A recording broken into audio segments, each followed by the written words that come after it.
Hi all, this is Skate, and the purpose of this video is to show you the new Tier 6 to Tier 10 in the new Chinese line. But before we do, everybody knows that garage, but this is the new garage. Yeah, we've got a new garage, people, and I really like it. That old premium garage, by the way, is now the non-premium garage, and this is now the premium garage. And it looks great. There is a lot of details added to it. The first most notable thing is that guy welding a T-34-85 turret at the top. Yeah, this garage has got people in it.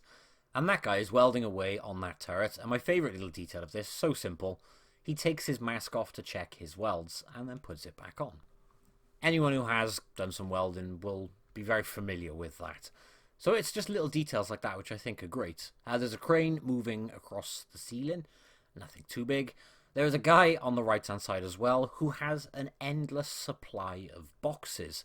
I don't know where these boxes keep coming from, but fair play to the guy. He perseveres and he picks up another box and he goes on and on and on forever. In the corner there's a little kitchen area and you'll see the Twister Cup and a dedication to Legion. And there are other things, there's blueprints, you can see tank tracks at the back, and the longer you stay in the garage, other things in the background start happening.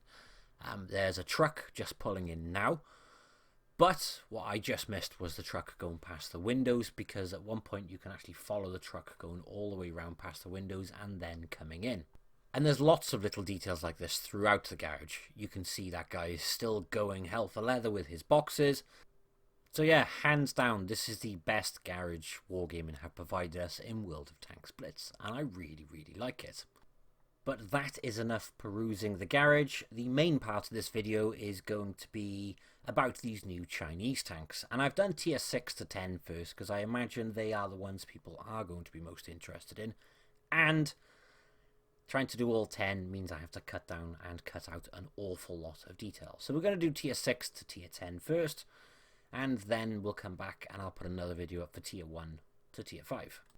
So the first thing we're going to look at is not this tank, it's this tank. This is the Type 58. Stats are scrolling on the screen on the left hand side.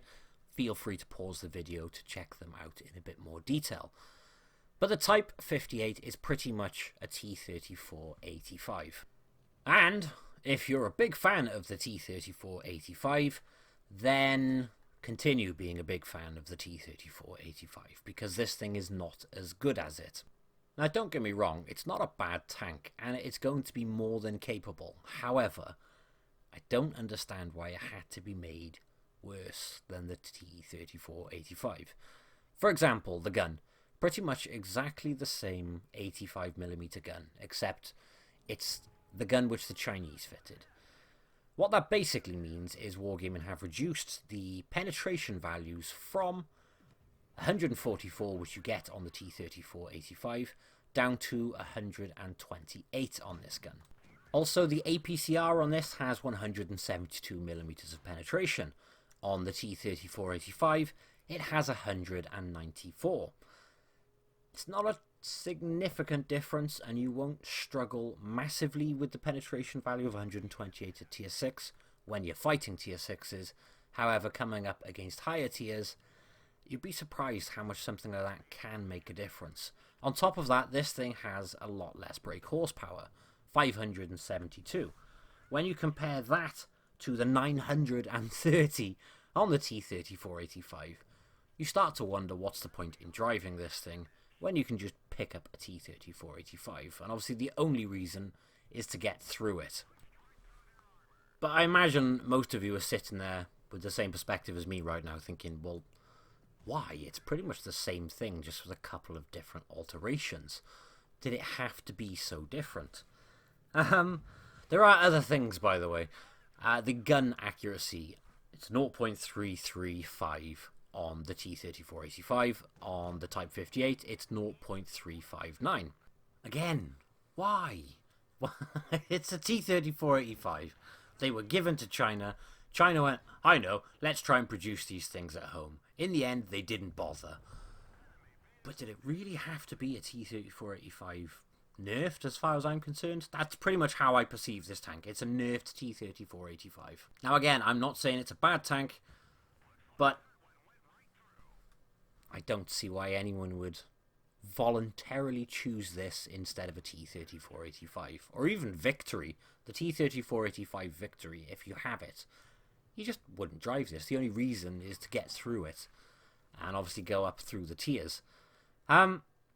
Aside from that, oh, actually, sorry, there could be differences like soft stats, gun depression. Doesn't feel like it in the game. This thing does feel more sluggish. Once it gets up to speed, it's fine. However, it feels more sluggish than a T-3485. Generally speaking, though, there are other stats we can't see on the test client, which is what I am on at the moment, which is why I am sadly fighting bots. It's either show you the garage or show you the bots, and at least with the bots you can watch the tank move around yourself so you can get a feel for its mobility. In short, what I'm saying is this Tier 6 is a slightly nerfed T-3485. It will still be able to hold its own. The bots are useless, by the way. I think everybody's well aware of that. But generally speaking, I think we're going to see a massive influx of these for the first month or so, and then I think they're just going to disappear. Again, just to clarify, there are other stats we cannot see in the garage, which we use things like the amazing tank compare on Blitzstars. Soft stats, terrain resistance, gun depression. Like I said, it doesn't feel any different. It does feel more sluggish, but the gun depression doesn't feel any different. Look, check out the bot. There's my butt. He has access to it. He still went for the head. The next tank in the line would then be the T-34-1, which is the Tier 7 medium tank. Now the first thing I want to highlight is wait until I pull off in this tank in a minute. It feels very, very sluggish. Once it's up to speed, again, it's fine. However, it feels like it chugs. It's not the greatest.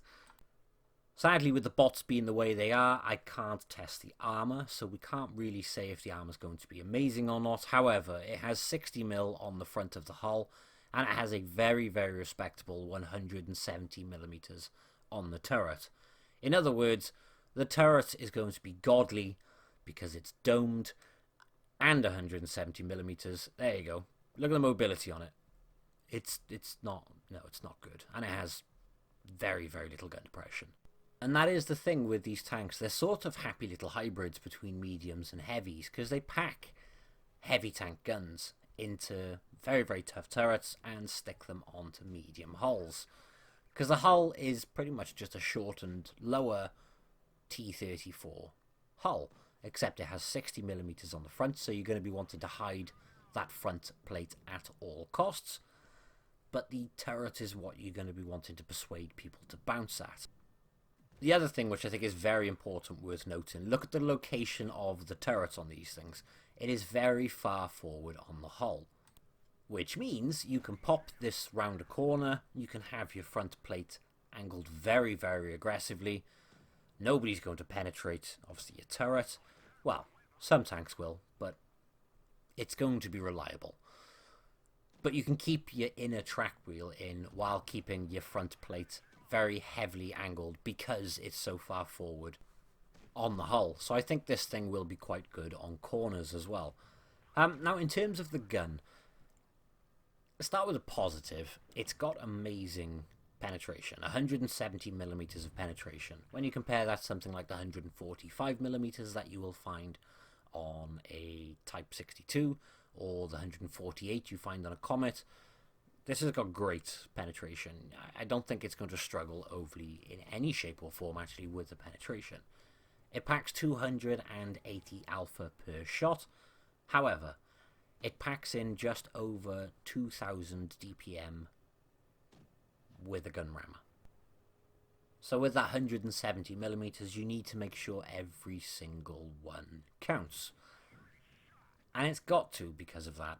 And the other thing then is it has a bad aim time. According to the Blitz Garage, it's a 4.8 second aim time. As we know, it doesn't really give a real accurate reflection in the garage, or it's not clear from the garage. Usually I use Blitzstars to look at aim time. But it also has a 0.407 accuracy. Really bad accuracy with a bad aim time means you're not going to be shooting an awful lot on the move with this thing. But I do think this is going to be a good Pika-Boom tank, and that's pretty much what all these tanks are going to be built for. They're going to be Pika-Booms. Pop into a corner, very aggressively angled, bounce as many as you can off the turrets, pop just over a dune. You're not going to get much gun depression. You can see I'm on a tiny ridge. Look, I'm on a tiny ridge, and I'm at the absolute maximum of the gun depression of this tank. So that is going to... Well, actually, I said this in the... I've already done a video on the 121. And my exact words in there was, this tank is going to be a Marmite tank in reference to the 121. I think the entire line is. Some people are going to absolutely adore these lines, and some people are going to hate them. I mean, in a shot-for-shot situation against other mediums, I mean, if you can hide behind a ridge and you take a shot at them at the same time they try and take a shot at you, you're probably going to come off better off. You've got more alpha, you've got better penetration than most, and you're not really going to struggle in those sorts of environments. Against a T-34, well, actually, no, against, as an example, a T-43 in a face-hugging situation, you're not overly going to have to be concerned about the DPM difference there, because they don't have the gun depression to deal with you. And the only thing a T-43, as an example, will be able to shoot at is your turret. Same with something like an IS. You can face-hug that thing all day long and just go to town on it, and you're going to bounce a ridiculous amount of shots. Something like a Comet, who can just point his gun down and go into your front plate, well, that thing's going to eat you alive with the DPM difference if you are brawling. So it's going to be one of those things which is great at Pika-Boom, and this is like it for the entire line. Amazing Pika-Boom tanks at close range because of the poor accuracy. And they're going to be good at brawling certain tanks, and other tanks with gun depression, better DPM, are just going to eat this thing, no problem at all. So if you are going to brawl, you need to pick your tanks wisely which you're going to brawl against. And then we're moving up to tier 8, and we are looking here at the T-34-2. Now this thing packs a gun which is 100mm, and it's called a 59-100 T-gun. And it is exactly what you're probably thinking. It's pretty much the Type 59 gun. It's got 181mm of penetration, just like the Type 59. It's got a 7.13 rate of fire. That's with a rammer fitted, which is just slightly less than the Type 59. And it's slightly less than 2000 DPM. 7.13 times 280 alpha, we're looking 1996.4 to be exact DPM. I obviously have a calculator in front of me right now. But the other thing then is with the 100mm you get more gun depression. Again, we can't see the exact figures, however we can assume based on the gun it's going to have something like 7 degrees, just like the Type 59. There is an alternative gun. Stats are about to appear on the left hand side for the tank with that 122mm gun. It has less penetration with that gun, it has less DPM, but it has 400 alpha, but remember it has less depression as well, and worse gun dispersion. In other words, I wouldn't waste your time with the 122mm, just go with the 100mm. And remember, with the 100mm you're going to get something like 7 degrees of gun depression, I imagine. Again, we can't confirm, that's my speculation based on the gun, based on everything about it, and it feels a lot better anyway. But then it has 180mm on the front of the turret, which is going to be great. It's 20 less than the Type 59, so I'm kind of feeling like the premium version of this is better. So if you do have a Type 59, there's no point keeping this in the garage after you've finished the grind. Mobility, you can see, it's a lot more mobile than the Tier 7 tank was, which is obviously great news because it means you're going to be getting around a lot easier. Now, I don't think the Tier 7 is going to be a bad tank, as I mentioned. I don't think any of them are going to be bad tank. Actually, no, I'm lying. Type 58, I quite clearly think is going to be a bad tank. But the Tier 7 T-34-1, I don't think is going to be bad. I think it's just going to be a Marmite tank. And this tank, I think, is just going to be good, purely because it's pretty much like a very, very popular, very, very good, strong Type 59. But slightly worse. So again, the whole line is going to be Marmite for some people. I think I'm going to enjoy this one, but I may be frustrated by it. We're just going to have to wait and see. Again, accuracy on the move, by the way, is appalling. It's one of those things you got to stop, aim, shoot, then go. which is why it's more beneficial to have the extra acceleration and mobility on this one, because you do have to stop and point, and obviously the higher up the tiers we go, the nastier the... Again, remember though, we can't see things like terrain resistance, etc. on the test client. We have to wait until it all goes live, so then we can see it on something like BlitzStars, which gives us access to that extra information, which allows for better opinions to be formed. As it stands, I'm just forming my opinion purely off the information I have access to. Then we're moving on to tier 9. Now again, there are two gun options. In the replay, I am running the 122mm, but I will post the stats for the 122 now, and then we'll follow up with the 100mm stats. Now with a rammer, the 122mm has a 5.68 rate of fire, which gives us 2,272 DPM. This is where the accuracy starts improving on the 122s. It has a 0.359 accuracy, and the aim time is a lot better. Aim time in the garage says 3 minutes. Once you're fully equipped, which it's not in here, it's going to come down a fair chunk.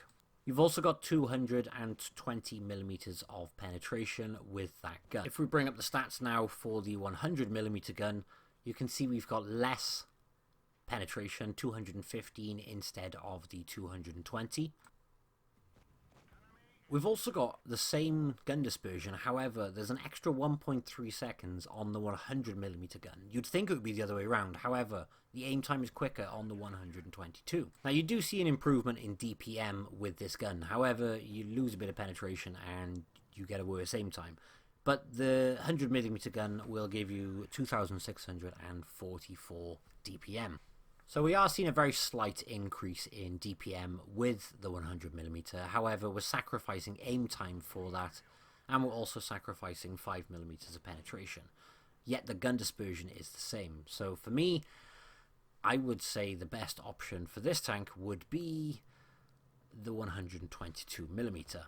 Other thing to consider then, mobility and armor. Mobility is fine. It feels exactly like a T54 in terms of mobility, except there's slight difference or variations in armor. This thing has 220mm of turret armor. That's 20 more than a T54. However, the T54 has 120mm on the front upper plate. This thing has 100. So you're pretty much removing 20 from the upper plate and you're putting it on the turret, which is going to make the turret stronger, and it's going to make this thing very, very tough in the situations that the T54 back in the day used to be able to do. Obviously the major difference there is this thing has way less DPM. Lastly, I am going to cover the 121 in this video as well. I have done an in-depth video on the 121 already, and in that one we played against actual players on the test client, which gives a more accurate feel for what the tank is like. It's very much exactly like the rest of the line. Has very poor DPM, but has a whopping great big 122mm, and this thing has 240mm of turret armor.